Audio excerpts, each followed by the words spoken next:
రామప్రసాద్. ఎక్కడి నుంచి వచ్చారు? ఇక్కడే లోకల్ కోర్సుపేట గ్రామం, బాపట్ల జిల్లా. ఏంది ఈసారి జగన్ గారు వచ్చే అవకాశం ఉందంటారా?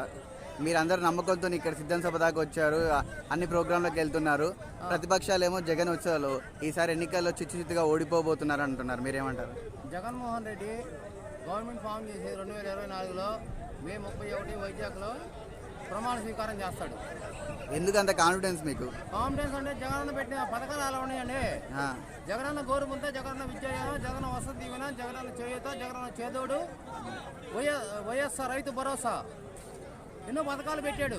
ఈ చెప్పడానికే కానీ ప్రజలందరికీ చేరుకోలేదని చెప్పేసి అంటున్నారు. మీరేమంటారు? చేరుకోలేదు, అందరూ చేరుకున్నాయి.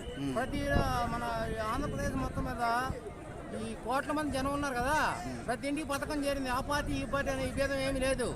అందరికీ 1వ తారీఖు పెన్షన్ వస్తుంది, రైతు భరోసా పడుతుంది, పిల్లలకు విద్యా దీవెన, వసతి దీవెన, గోరుముద్ద, జగనన్న విద్యా దీవెన, వసతి దీవెన అన్నీ పడుతున్నాయి. ఇప్పుడు పవన్ కళ్యాణ్ గారు జగన్ గారిని అదపాతాలని తొక్కేయబోతున్నాను అన్నారు. అవన్నీ అయ్యే పని కాదని పవన్ కళ్యాణ్ అసెంబ్లీ గేట్ కూడా తొక్కలేడండి. ఆయన ఎంపీగా వెళ్ళిపోతున్నాడు.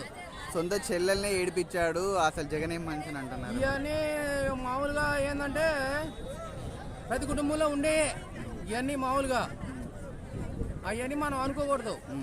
వాళ్ళ వాళ్ళ వాళ్ళ ఇష్టానుసారం ఎలా ఉంటుందో అలా జరిగిపోద్ది. ఓకేనా? ఇప్పుడు పేదలందరూ కూడా జగన్ గారి పక్షంలో ఉన్నారని మీరు నమ్ముతున్నారా? జగన్ వారి పక్షాన ఉంది. పేదలందరూ జగన్ పక్షాన ఉన్నారు. 63,70,000 మంది పింఛన్దారులు ఉన్నారు. ఓకేనా? రాజధాని వల్ల చాలా ఎఫెక్ట్ పడుద్ది జగన్ గారి మీద అంటున్నారు. మీరు ఏమంటారు? ఇప్పటికి ఒక రాజధాని చెప్పుకోవడానికి మనకు లేదు అని చెప్పేసి అంటున్నారు కదా. రాజధాని చెప్పుకోవడానికి ఉంది. రాజధాని చెప్పుకోవడానికి లేకపోతే ఏముంది? అమరావతి మన రాజధాని ఉంది కదా. మరి ఇప్పుడు గెలిస్తే అమరావతి కాదు వైజాగ్ అంటున్నారు కదా. వైజాగ్ అంటే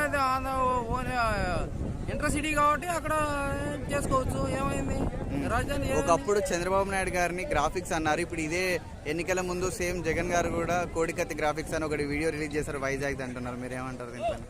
ఇవన్నీ మామూలు అనేది రాజకీయం అనేది సాయం చదువుతుంటే వాళ్ళు వీళ్ళు అది వాళ్ళు ఒకరు అనుకుంటారు, ఒకరు అనుకుంటారు.